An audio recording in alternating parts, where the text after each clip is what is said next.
Welcome to Spotlight. I'm your host, Amitha.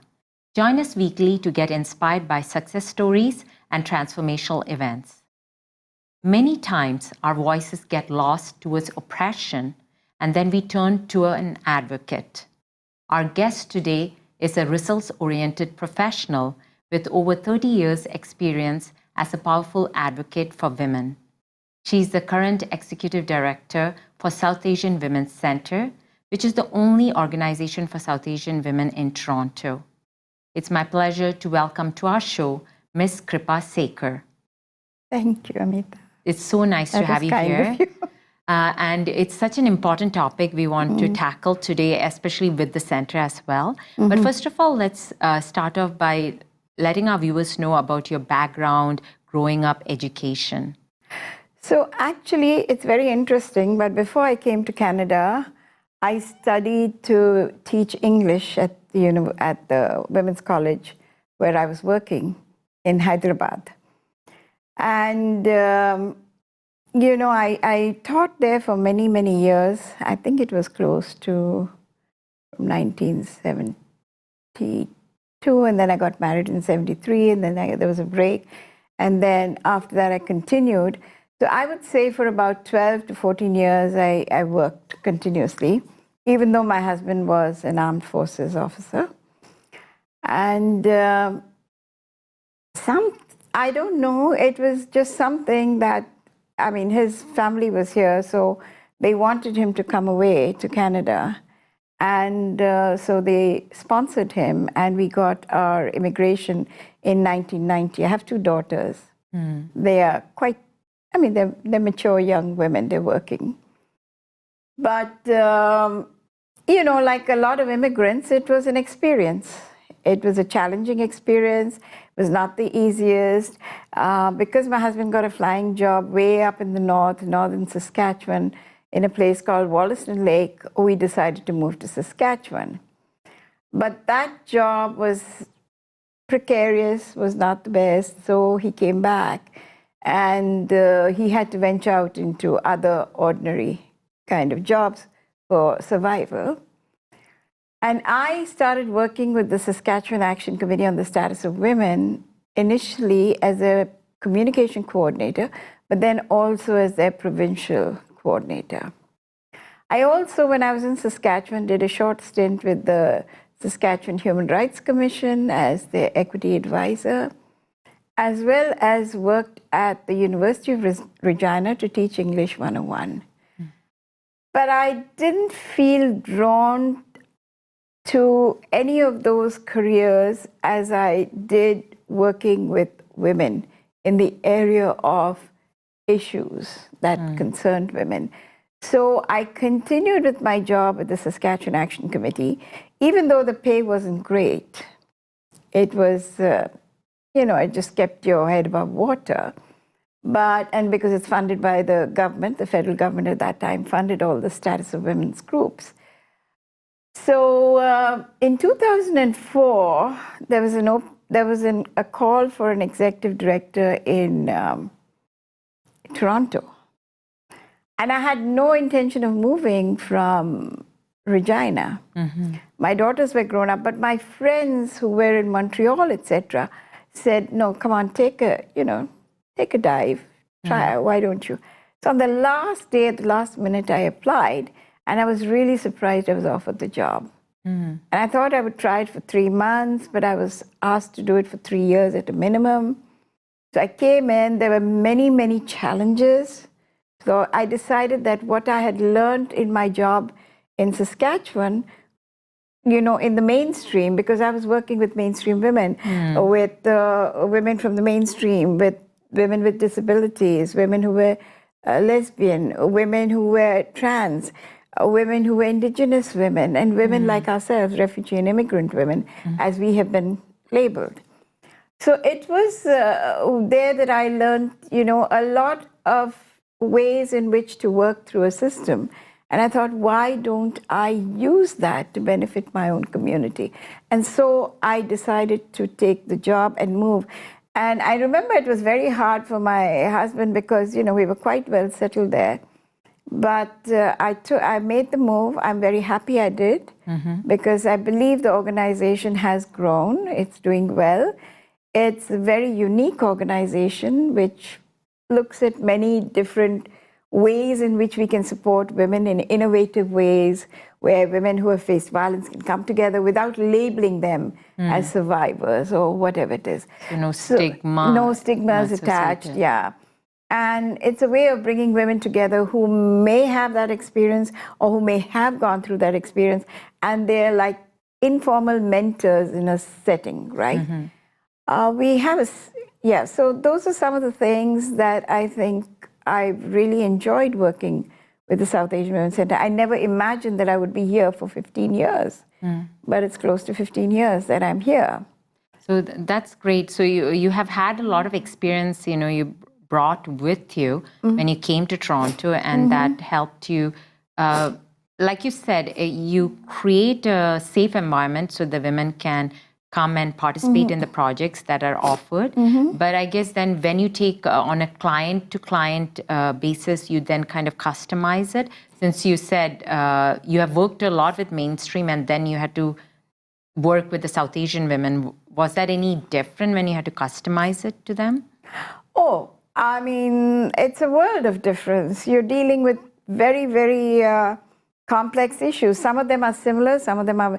I think the issues related to women may be the same, but our approaches are different, and the way in which they are they come forward are extremely different. For example, all women go through abuse, but immigrant and refugee women may have a different experience, because involved in that process is also their immigration status, the status of their children, what happens when they have custody or no custody, whether they can take them out of the country, whether they can't, what happens to their financial independence. So there's many other layers. So it's a little bit more complex. Yeah, it's not as privileged as maybe in a mainstream person's life. We want to get into that a little bit more, but before that, it's time for a short break. Thank you.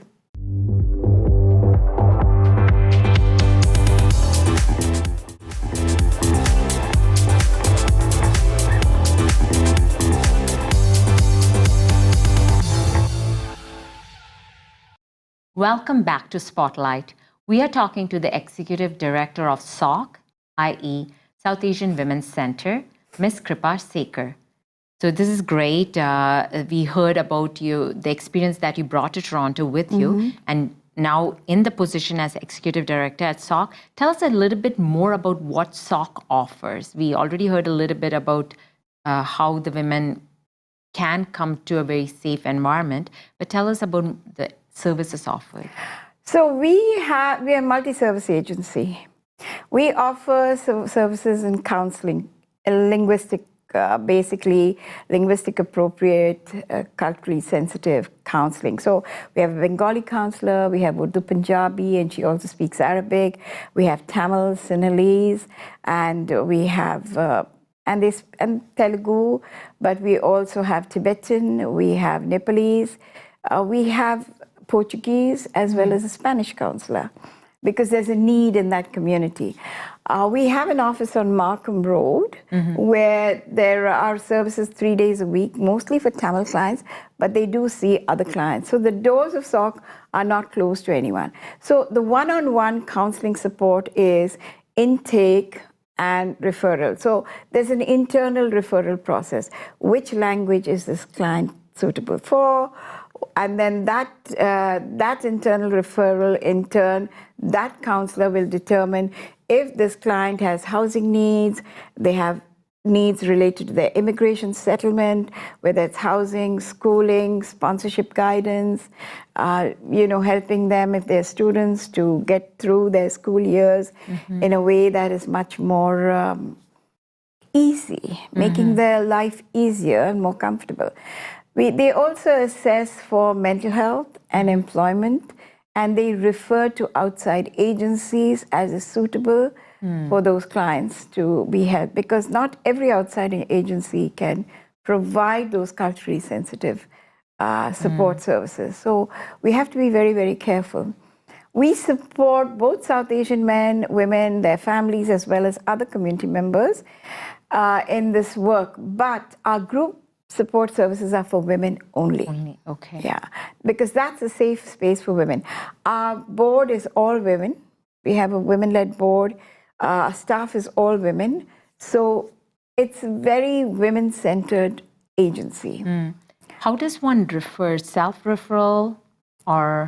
You'll be surprised. Most of our referrals are through clients who have themselves been helped through SOC. They are our best ambassadors. So it's word of mouth, but we do have our website. We have a website, SOC, www.soc.org. We have our flyers, we have our brochures.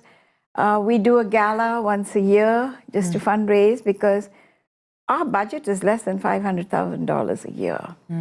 So we have to manage salaries, rent, everything within that small budget. So it's challenging, but it's very rewarding. At the end of the day, when you see the results. Yeah. So when we see how women come back to us and they're so thankful, or they'll bring a little box of sweets and say, you know, today I passed my citizenship test, or today I did this, or I've got a job now, or thank you so much, I've got housing. So those are little thanks that we really appreciate. We also run a food bank for over 100 families, and there's many on the waiting list, once in 2 weeks.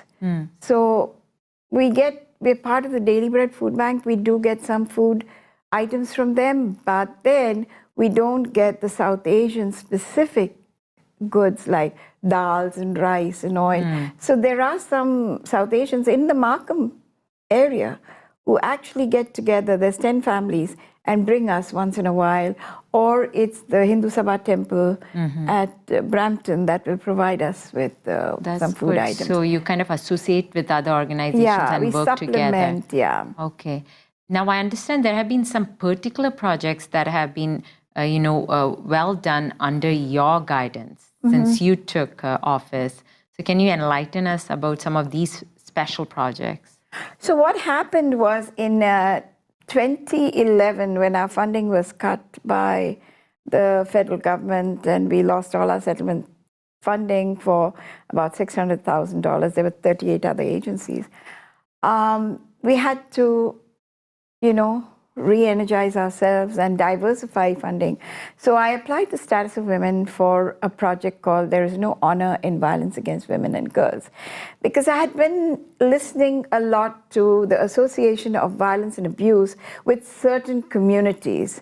It was racializing certain communities as being a certain type. And I said to myself, we've got to get out of this. So the project was essentially designed to look at media, media profiling of these clients, as well as looking at the role of the legal system in terms of how they were supporting people in these situations. We're not saying that these things don't happen in the community, but I don't think it has anything to do with honor. I don't think a woman is murdered because of any honor. I think it's more to do with ego. And it is so in every community. So when a white man is murdered, for example, we never say it was because of the honor of this particular man or his family. We always call it murder. So we said, it's murder, it is murder. That's what it should be. There should be one standard for all without racially profiling certain communities and making them feel dehumanized because it becomes a community as a whole that is then looked at in that light. And then that way it's easier to find a solution to the problem rather than, like you said, labeling it and then stigmatizing a particular culture. That makes a lot of sense. We want to talk to you more about that. But before that, it's time for a short break.